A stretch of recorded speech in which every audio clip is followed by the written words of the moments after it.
तो यहाँ पर अपन एरिया चैप्टर का रिवीजन करने जा रहे हैं। तो यहाँ पर प्रॉब्लम्स लेता है। तो फर्स्ट टाइप की प्रॉब्लम है कि आपको दे रखा है कि y is equal to this है एंड सेकंड जो कर्व दे रखी है ये है and y is equal to 0 है।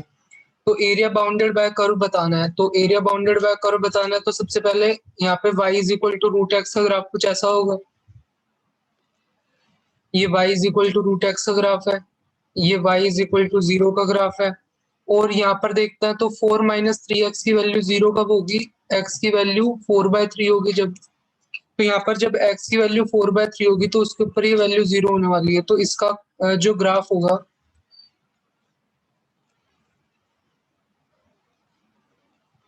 कुछ इस तरीके का होगा, यहाँ पे 0 हो जाएगा। तो अपने को जो है ये एरिया फाइंड आउट करना है। तो जो ये पॉइंट ऑफ इंटरसेक्शन है, ये पॉइंट ऑफ इंटरसेक्शन क्या आएगा, यहाँ पर अगर तुम x की वैल्यू 1 पुट कर दोगे तो y is equal to root x में y की वैल्यू भी 1 आ रही है और y is equal to 4 minus 3x से भी y की वैल्यू 1 आ रही है। तो यहाँ पर ये जो 1,1 है ये पॉइंट ऑफ इंटरसेक्शन हो जाएगा। तो अपन को एरिया फाइंड आउट करना है। तो सबसे पहले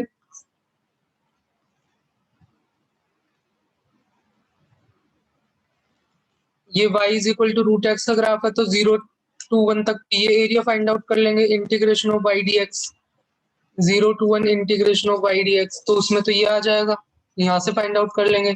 और फिर जो नेक्स्ट है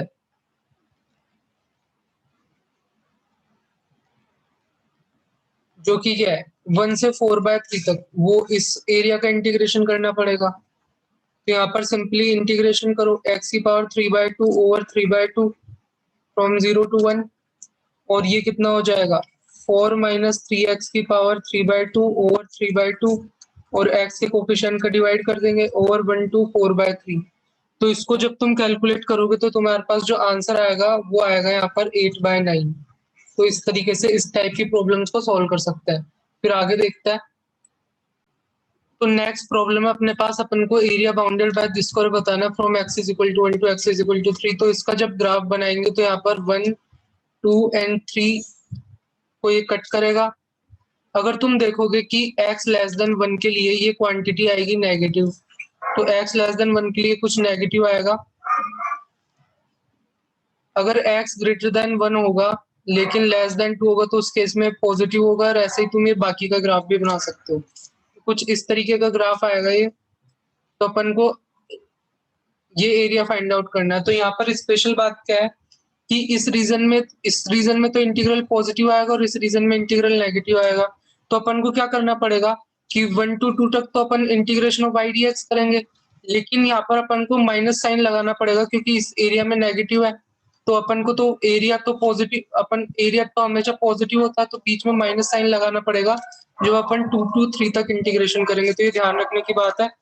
तो इस तरीके से इसको अपन को करना पड़ेगा। और यहाँ पर एक और चीज देखने की है कि ये जो ग्राफ है वो इस 2 के अबाउट, इस 2 line x is equal to 2 line के अबाउट सिमेट्रिक है। तो जो f ऑफ 2 माइनस एक्स होगा, लेकिन कैसा सिमेट्रिक है, मतलब यहाँ पर अगर कोई चीज पॉजिटिव है तो वो उतनी ही नेगेटिव होगी। तो ये minus of f of 2 plus x होगा। इस तरीके से भी देख सकते हैं। तो यहाँ पर क्या होगा, इसका कहने का क्या मतलब है कि ये जो इंटीग्रेशन है इसको आप 2 टाइम इवेल्युएट कर लो 1 to 2 तक, वो सेम आएगा। क्योंकि ये वाला जो इंटीग्रेशन है और ये वाला जो इंटीग्रेशन है वो दोनों सेम आएंगे, बस अपोजिट साइन किया है। तो अपन 2 टाइम इसका इंटीग्रेशन करेंगे तो वो ये टोटल एरिया हो जाएगा अपने पास।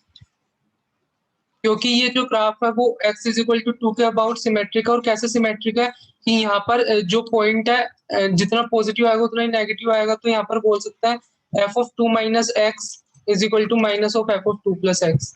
सिंपल बात है। और उस तरीके से अपन को सिर्फ इतना ही एरिया कैलकुलेट करना है। तो यहाँ पर अगर तुम इसको मतलब पूरा मल्टीप्लाई करोगे तो यहाँ पर तुम्हारे पास आएगा x³ minus 6x square plus 11x minus 6 dx। ये तुम्हें इवेल्युएट करना है 1 to 2, यहाँ पर ये 1 to 2 है लिमिट।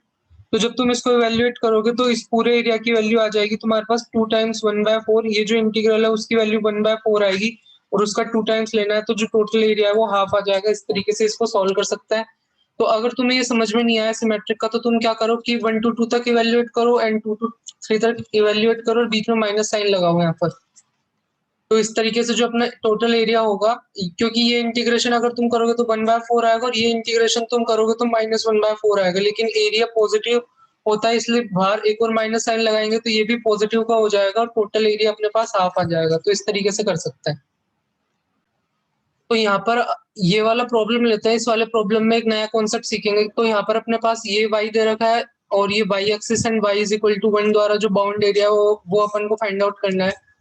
तो यहाँ पर कैसे करेंगे, जो इसका ग्राफ होगा अगर तुम x की वैल्यू 0 रखोगे तो यहाँ पर log ऑफ 1 बनेगा जिसकी वैल्यू 0 होती है। ये जो ग्राफ है ओरिजिन से पास करेगा और कुछ ऐसा बनेगा, ठीक है। यहाँ पर ये y इज इक्वल टू 1 वाली लाइन है, ओके, और ये अपनी जो है वो y एक्सिस है, ये y एक्सिस अपनी। तो अपन को ये एरिया फाइंड आउट करना है। तो ये एरिया फाइंड आउट करना है तो इसमें अपन क्या करेंगे, इसमें जो अपन वैसे तो इंटीग्रेशन मतलब इंटीग्रेशन करता है तो यहाँ पर कोई चीज होती है तो अपन ऐसे स्ट्रिप लेके करता है, लेकिन इस वाले में अपन क्या करेंगे, यहाँ पर अपन जैसे इस वाले जो ग्राफ है उसमें अपन ऐसे हॉरिजॉन्टल स्ट्रिप लेंगे, हॉरिजॉन्टल स्ट्रिप लेके करेंगे यहाँ पर। यहाँ पर जो अपना इंटीग्रेशन होगा वो x dy फॉर्म में करेंगे और कहाँ से कहाँ तक करेंगे, यहाँ पे y की वैल्यू चेंज होगी फ्रॉम 0 to 1। तो यहाँ से पहले इसको सॉल्व करता है तो e raise to power y is equal to x plus 1 आएगा। तो यहाँ से जो x की वैल्यू है e raise to power y minus 1 आ जाएगी। तो e raise to power y minus 1 और यहाँ dy और फ्रॉम y की वैल्यू 0 to 1। तो e raise to power y का तो e raise to power y from 0 to 1। तो ये जो अपना आ रहा है कितना आ रहा है, e raise to power 1 minus 1 minus e raise to power 0 minus 0। तो ये e माइनस 2 अपना आंसर आ रहा है। तो इस तरीके से इसको सॉल्व कर सकता है। तो ये मेथड था। और फिर इसमें एक और चीज तुम देख सकते हो, तुम इसको ऐसे भी कर सकते हो कि ये तुम टोटल एरिया ये जो रेक्टेंगल बन रहा है वो, क्योंकि यहाँ पर अगर तुम ये चेक करोगे y इक्वल टू 1 रखने पर x की वैल्यू जो कितनी आएगी, e माइनस 1 आएगी। तो यहाँ e माइनस 1 आएगी तो ये टोटल रेक्टेंगल के एरिया, ये हाइट 1 है तो इस रेक्टेंगल के area 1 multiply by e minus 1 है। और उसमें से तुम ये एरिया माइनस कर दोगे, जो माइनस क्या है, माइनस अपन करता है जो कि अपन इंटीग्रल ऐसे करते हैं 0 to e माइनस 1, ये कर देंगे तो अपने पास एरिया आ जाएगा। तो y के अपने पास log of x plus 1 dx from 0 to e minus 1। अगर तुम ये करोगे तो भी तुम्हारे पास सेम ही आंसर आएगा। तो ये कैसे हो जाएगा, तो यहाँ पर अपना e माइनस 1 बचा और यहाँ पर सब्सटीट्यूट करेंगे x plus 1 is equal to t। तो ये जो इंटीग्रेशन है अपने पास वो 1 to e आ जाएगा log ऑफ t dt। और यहाँ पर जो अगर तुम इसको इंटीग्रेट करोगे 1 to e integration by part से तो इसकी वैल्यू 1 आएगी। तो ये e माइनस 2 इसका आंसर यहाँ से भी निकाल सकता है। तो इस तरीके से भी सॉल्व कर सकते हैं।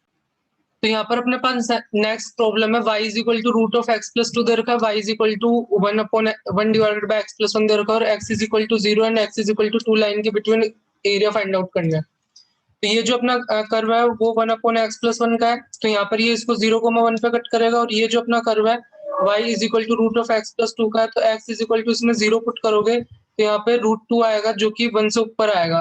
तो यहाँ पे अगर तुम देख सकते हो कि ये इधर कुछ कट करेगा तो अपन को x इज इक्वल टू 0 वाली लाइन ये है और x इज इक्वल टू 2 वाली लाइन ये है। तो अपन को ये एरिया फाइंड आउट करना है। ये जो मैं कवर कर रहा हूँ ये वाला एरिया अपन को फाइंड आउट करना है। तो इसको बोलता है मतलब एरिया बाउंडेड बाय 2 कर्व। ये एक कर्व था, ये सेकंड कर्व था और एरिया बाउंडेड बाय 2 कर्व। तो यहाँ पर इसको कैसे निकालेंगे, जो बड़ा वाला कर्व दिख रहा है, जो तुम्हें ऊपर वाला कर्व दिख रहा है, ये माइनस लोअर वाले कर्व का y dx कहाँ से कहाँ तक करना है, 0 to 2। तो वही सिंपल यहाँ पे क्या किया अपन ने, y2 minus y1 dx from यहाँ पे 0 to 2 जो अपनी लिमिट दे रखी है। तो सिंपली इसका जो इंटीग्रेशन होगा x प्लस 2 की पावर 3/2 ओवर 3/2 एंड इसका ln of x plus 1 from limit 0 to 2, ये तुम कैलकुलेट करोगे तो तुम्हारे पास 16 minus 4√2 divided by 3 minus log of 3 at the base e, ये आंसर आ जाएगा। तो इस तरीके से area between 2 curve find out कर सकता है। तो यहाँ पर है नेक्स्ट प्रॉब्लम अपने पास ये है, y की वैल्यू ये दे रखी है, एट सेकंड इक्वेशन ये दे रखी है। तो इसमें क्या होता है, जो दो कर्व है वो 2 पॉइंट पे इंटरसेक्ट कर रहा है तो उसमें एरिया कैसे फाइंड आउट करता है। तो सबसे पहले तो अपन को यहाँ पे point of intersection find out करना पड़ेगा। तो यहाँ पर सॉल्व करेंगे इक्वेशन को, इन दोनों को y को इक्वेट करेंगे किस मतलब किस वैल्यू पर ये दोनों इक्वल होता है। तो इस कर्व को सॉल्व करेंगे तो यहाँ पर अपने पास आएगा x square plus x minus 2 is equal to 0। तो यहाँ पे इसके दो फैक्टर करोगे तो x plus 2 x minus 1 is equal to 0। तो x की वैल्यू -2 एंड 1 आएगी। तो -2 and 1 पर ये दोनों कर्व इंटरसेक्ट करेंगे, तो यहाँ पर जो अपन को ये एरिया फाइंड आउट करना है, तो सिंपली जब ये अपन को 2 पॉइंट पता चल गया तो उसके बाद क्या करना है, वो सिंपली -2 to 1 जो अपर कर्व है माइनस लोअर कर्व dx, तो अपर में y की वैल्यू कितनी आ जाएगी 3 - x, तो 3 - x minus of x square plus 1 dx, और जो लिमिट की वैल्यू है -2 to 1 है, तो यहाँ पर इसको सॉल्व करता है तो ये कितना आ रहा है minus of x square and plus of 2 dx from -2 to 1, तो ये कितना होगा -x square by 2 minus of x cube by 3 and plus of 2x from -2 to 1, और जब तुम -2 to 1 है ये, और जब इसको कैलकुलेट करोगे तो तुम्हारे पास 9/2 आंसर आएगा। तो इस तरीके से सॉल्व कर सकते हो। तो यहाँ पर पहले तुमने पॉइंट ऑफ इंटरसेक्शन निकाले, और उसके बाद area bound area between two curves जो अपन ने अभी पिछले क्वेश्चन में देखा था उससे कर लिया अपन ने। तो इस तरीके से इस टाइप की प्रॉब्लम्स को भी कर सकता है। तो यहाँ पर नेक्स्ट प्रॉब्लम है, इसमें क्या करेंगे, ये जो दो कर्व है मोर देन 2 पॉइंट पर इंटरसेक्ट करेंगे, तो उसके लिए अपन को क्या करना है, तो सबसे पहले जैसे ये वाला कर्व है इसको देखते हैं, तो इसको एक्स स्क्वायर -1 लिख सकते हैं, और फिर इसको ऐसे लिख सकते हैं। तो यहाँ पर जो तुम्हारे पास एक्स जहाँ पर कट करेगा वो 0, 1 एंड -1, ये तुम्हारे रूट आ जाएंगे। तो जब तुम इसका ग्राफ प्लॉट करोगे तो यहाँ पर है अपना 0, यहाँ पर है 1 और यहाँ पर -1, तो कुछ ऐसा बनेगा। इस रीजन में नेगेटिव है, यहाँ पे पॉजिटिव, फिर ऐसे जाके ऐसे जाएगा। और अगर तुम y = x square plus x इसको प्लॉट करोगे तो 0 और -1 पे इंटरसेक्ट करेगा, तो ये कुछ ऐसा जाएगा इसका ग्राफ, 0 एंड -1 पे इंटरसेक्ट करता हुआ ऐसे जा रहा है। तो इस तरीके से ये ऐसा है जो ये दो ग्राफ बनाए। अब अपन क्या करेंगे, इनका जो है ना पॉइंट ऑफ इंटरसेक्शन देखते हैं, x³ - x और x स्क्वायर प्लस एक्स किस किस पॉइंट पे कट करता है। तो यहाँ पर सबसे पहले देखेंगे तो x³ - x square minus of 2x = 0, तो x स्क्वायर - x - 2 = 0, तो एक तो x की वैल्यू 0 आएगी, एक -1 एंड 2 आएगी। तो 0 एंड -1 के अलावा ये यहाँ पर कहीं पर ये कुछ इधर जाएगा, और ये मतलब इसको कहीं पे इंटरसेक्ट करेगा ऐसे। तो तुम मतलब ग्राफ थोड़ा सही से नहीं बनाया, लेकिन तुम यहाँ कैलकुलेशन से देख सकते हो ये 2 पॉइंट पर और कट करेंगे, तो इस तरीके से जाएगा। उसके बाद ये इधर चला जाएगा, ये इधर चला, तो 1 मिनट के लिए सॉरी फॉर दिस। तो ये यहाँ पर मतलब ऐसे जाएगा, तो अपन को जो एरिया फाइंड आउट करना है वो कौन सा है जो ये बाउंड कर रहा है। एक तो ये वाला एरिया ये बाउंड कर रहा है, और एक ये वाला एरिया जो इन दोनों के बीच में है। तो अपन को ये दोनों एरिया फाइंड आउट करना है, इन दोनों का मतलब सम करेंगे तो अपने पास टोटल एरिया आ जाएगा। तो इसमें क्या था, ये मोर देन 2 पॉइंट पे कट कर रहा था, इसमें ये बताना चाहता था मैं, ये मोर देन 2 पॉइंट पे कट कर रहा है। तो सबसे पहले अगर अपन -1 to 0 के बीच में देखें, तो बड़ा वाला कर्व जो है x³ - x वाला है, तो x³ - x and minus of x square plus x dx ये वाला होगा। और फिर 0 to 2 के बीच में ये जो x स्क्वायर प्लस x वाला कर्व है ये बड़ा आ रहा है, ये तुम्हें ध्यान रखना है।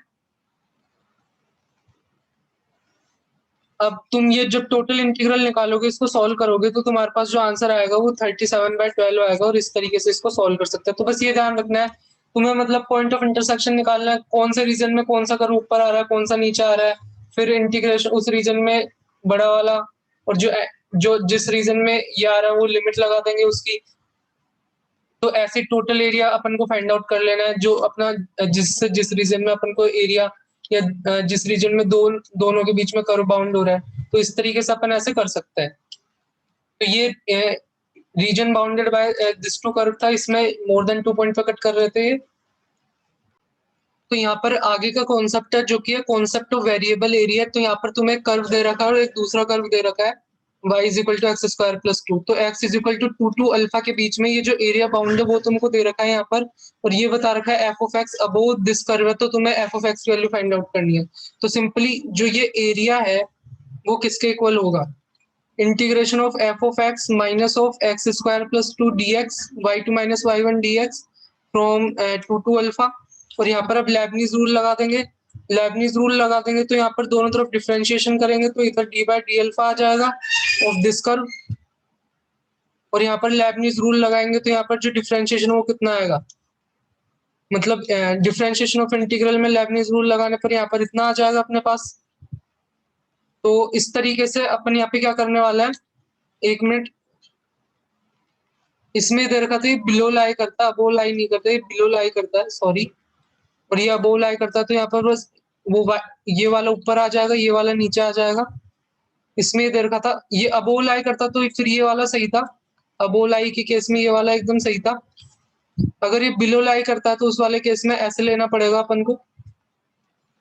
तो क्वेश्चन में ये बिलो दे रखा था तो अपन वही वाला लेंगे, तो यहाँ पर इसको ऐसे लिख देंगे और फिर लेबनिज रूल लगा देंगे यहाँ पर, जो सिंपली ये होता है कि ये वाला यहाँ पे पुट करो और फिर D by D alpha of alpha जो कि 1 हो जाएगा, और कांस्टेंट का जो डिफरेंशिएशन है वो तो 0 हो जाता है जब सेकंड वाले केस में पुट करता है। तो तुमने लेबनिज रूल ऑफ डिफरेंशिएशन पढ़ा होगा। तो यहाँ पे 3 अल्फा स्क्वायर माइनस 8 अल्फा आ जाएगा, ये यहाँ से alpha square plus 2 minus F of alpha, और यहाँ से एफ ऑफ अल्फा की वैल्यू कैलकुलेट करेंगे तो यहाँ पर जो अपने पास आएगी वो माइनस ऑफ यहाँ पे 2 alpha square plus 8 alpha plus 2 आ रही है। अल्फा को एक्स से रिप्लेस कर देंगे तो एफ ऑफ एक्स अपने पास आ जाएगा minus 2x square plus 8x plus 2। तो इस तरीके से अपन कॉन्सेप्ट ऑफ वेरिएबल एरिया पे भी तुम्हारे पास क्वेश्चन आ सकता है, तो इस तरीके से तुम कर सकते हो। तो इस तरीके से अपन ने एक और कॉन्सेप्ट देखा, फिर आगे देखते हैं। तो यहाँ पर जो इनइक्वलिटीज होती है, एरिया बाउंडेड बाय इनइक्वलिटीज, वो देखता है। तो अपने पास एक कर्व ये दे रखा है जो कि सर्कल का पार्ट है, x square plus y square is equal to 1 वाला सर्कल। तो यहाँ पर y is equal to under root of 1 minus x square. तो यहाँ पर क्या होगा, y ग्रेटर देन 0 होगा इसके लिए, एंड x की वैल्यू इससे इस रीजन में लाई करेगी। तो सबसे पहले ये चीज है, और ये वाला जो रीजन है modulus of x and maximum of this is less than 4। तो ये जो होगा, ये जो रीजन होता है वो ये वाला होगा। यहाँ पर ये 4,0 है, ये -4,0 है, और ये 0,4 है, और ये 0,-4 है। तो ये जो maximum of mod x mod y less than 4 होगा वो ये वाला रीजन होगा, और यहाँ पर -1 एंड 1 में ये सर्कल लाई करेगा ऐसे, जिसमें y ग्रेटर देन 0 वाला पार्ट है। तो इसमें इनइक्वलिटी क्या बता रहा है कि अपन को जो y की वैल्यू है इससे बड़ी लेनी है, तो अपन बड़ी लेंगे उस -1 to 1 के बीच में, तो उसमें ये वाला रीजन आएगा अपने पास, और यहाँ तक अपन इसमें यहीं तक जा सकता है। तो अपन को जो एरिया फाइंड आउट करना है वो ये फाइंड आउट करना है। तो ये जो एरिया होगा वो बेसिकली क्या हो जाएगा, ये जो टोटल रेक्टेंगल है उसमें से अगर अपन ये सेमी सर्कल का एरिया घटा देंगे तो अपना आंसर आ जाएगा। तो अपन को ये करना है, तो रेक्टेंगल की हाइट कितनी है, 4 है, और ये जो बेस है 2 है, तो एरिया कितना हो जाएगा, 4 मल्टीप्लाई बाय 2 8, एंड सर्कल का एरिया तो पाई आर स्क्वायर होता है,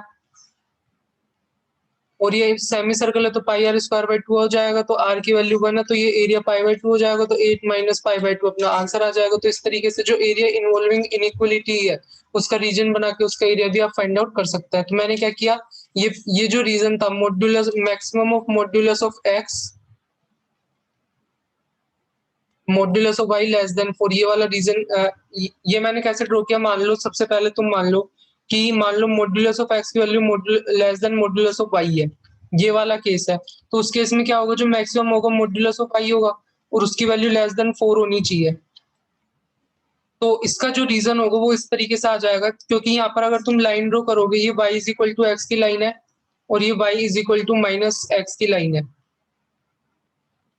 तो अपन को यहाँ पर जो रीजन लेना है कि modulus of y is greater than modulus of x, और वो modulus of y less than 4 होना चाहिए। तो यहाँ पर एक 4 की लाइन आएगी, उसमें ये वाला रीजन आएगा, और यहाँ पर एक -4 की लाइन आएगी, उसमें ये वाला रीजन आएगा। और वैसे ही जब modulus of x greater than modulus of y होगा तो उसमें मॉड्यूलस ऑफ x की वैल्यू लेस देन 4 होनी चाहिए। जब तुम वो वाला रीजन ड्रॉ करोगे तो उसमें यहाँ पर ये दोनों ही लाइन आएगी, लेकिन यहाँ पर एक लाइन 4 और एक लाइन ये जो है 4 से रिलेटेड, जो कि यहाँ पर ये x इज इक्वल टू 4 और x इज इक्वल टू -4 से रिलेटेड ये वाली लाइन आएगी, और ये वाला रीजन आएगा, और इन दोनों को यूनियन करोगे तो रेक्टेंगल बन जाएगा। और वहां पर अपन को एक सर्कल बनाना है ये, और उसका ये वाला रीजन लेना है जिसमें y की value greater than 1 minus x square हो, लेकिन वो ये बाउंडेड, लेकिन ये इससे बाउंडेड है। तो यहाँ पर जो अपना जो एरिया जो अपन को फाइंड आउट करना है वो ये हो जाएगा कि इस रेक्टेंगल में से सर्कल का एरिया यहाँ पर अपन घटा देंगे तो 8 माइनस पाई बाय 2 आ जाएगा। तो इस तरीके से कर सकते हैं। तो यहाँ पर देखता है जब इनवर्स फंक्शन इन्वॉल्व होता है तो अपन कैसे एरिया फाइंड आउट करता है। तो मान लो तुम्हारे पास y is equal to g of x है एंड एक्स एक्सिस तुम्हें दे रखी है x is equal to 1 and x is equal to 37। ये तुम्हें एरिया फाइंड आउट करना है जहाँ पर जी ऑफ एक्स है जो इस फंक्शन का इनवर्स है, तो तुम्हें मतलब जो फाइंड आउट करना है वो एरिया ये फाइंड आउट करना है जहाँ पर इसका इनवर्स फंक्शन इन्वॉल्व हो रहा है। तो तुम्हें इनवर्स निकालने की जरूरत नहीं है, तुम इनवर्स निकाले बिना भी एरिया फाइंड आउट कर सकते हो। तो यहाँ पर तुमने क्या करना है, integration by part and substitution method का यूज करना है। तो मान लो जो एफ इनवर्स एक्स है उसको तुमने टी माना, यहाँ से जो एक्स है वो एफ ऑफ टी हो गया। तो जो अपना तो यहाँ पर जो dx है वो क्या हो जाएगा, F dash T D T हो जाएगा। तो यहाँ पर अगर तुम पुट करोगे एफ इनवर्स, तो यहाँ पर कितना आएगा, एफ इनवर्स 1। जब जब यहाँ पर मतलब अपन टी की वैल्यू देखेंगे तो सबसे पहले एफ इनवर्स 0 आएगा यहाँ पर, जब एफ इनवर्स 1 आएगा, सॉरी क्योंकि लिमिट की वैल्यू 1 है, और एफ इनवर्स 37। तो ये लिमिट अपन को पुट करनी है, एफ इनवर्स एक्स की जगह टी एंड डी एक्स की जगह F dash T D T put करना है। तो यहाँ पर अगर अपन इंटीग्रेशन बाय पार्ट लगाए तो T F of T minus इसका जो इसका इसका डिफरेंशिएशन 1, इसका इंटीग्रेशन एफ ऑफ टी, और फिर फर्दर इसका इंटीग्रेशन करना है। तो यहाँ पर पहले लिमिट लगा लेता है, लिमिट है F inverse 1 and F inverse 37, और यहाँ पे भी F inverse 1 and F inverse 37। तो सबसे पहले अपन तो एफ ऑफ टी की वैल्यू तो अपन को पता है, तो पहले ये F inverse 1 and F inverse 37 क्या होगा ये देखता है। तो बेसिकली एक्स की क्या वैल्यू पुट करे ताकि यहाँ पर तो मतलब अपन एक्स की वैल्यू 0 पुट करे, तो यहाँ पर एफ ऑफ 0 की वैल्यू कितनी आ रही है 1। तो यहाँ से अपन बता सकते हैं जो एफ इनवर्स 1 है वो 0 हो जाएगा। तो सबसे पहले तो एफ इनवर्स 1 की वैल्यू पता चल गई, और अगर अपन एक्स की वैल्यू 3 पुट करें तो यहाँ पर कितना आ रहा है, 27 प्लस 9 प्लस 1 37 आ रहा है। तो एफ इनवर्स 37 कितना हो जाएगा, 3 हो जाएगा। तो यहाँ पे अपन ने फाइंड आउट कर लिया। तो यहाँ पर अपने क्या हुआ कि इधर यहाँ पे लिख देता हूँ मैं T F of T from limit 0 to 3 minus F of T की जगह जो अपना फंक्शन है वो पुट कर देंगे, x cube plus 3x plus 1 D x, वो एफ ऑफ टी पुट करो एफ ऑफ एक्स पुट करो, सेम ही बात है, फ्रॉम लिमिट 0 to 3। और जब तुम इसको कैलकुलेट करोगे यहाँ पे वैल्यू पुट करके जब तुम इसको कैलकुलेट करोगे तो तुम्हारे पास जो आंसर आएगा वो तुम्हारे पास आ जाएगा 297/4। बेसिकली यहाँ पे तुम कैलकुलेट कर सकते हो ये कितना हो जाएगा, 3 टाइम्स एफ ऑफ 3 हो जाएगा, बाकी दूसरा तो 0 है, और इसको इंटीग्रेट करके तुम लिमिट पुट कर देना, और बाकी एफ ऑफ 3 की वैल्यू तुम यहाँ से निकाल ही लेना। तो सारी वैल्यू पुट करने के बाद सॉल्व करने के बाद तुम्हारे पास जो आंसर आएगा वो ये आ जाएगा। तो इस तरीके से अपन ने यहाँ पे बेसिक रिवीजन कर लिया प्रॉब्लम के थ्रू। तो होप आपको वीडियो अच्छा लगा होगा। तो अगर वीडियो अच्छा लगा हो तो वीडियो को लाइक कीजिए, चैनल को सब्सक्राइब कीजिए, और अगर आपको किसी टॉपिक पे या कुछ सीखना या प्रॉब्लम्स चाहिए तो आप बता सकते हैं कमेंट बॉक्स में, फिर मैं उस पे वीडियो बनाने की कोशिश करूंगा। तो मिलता है।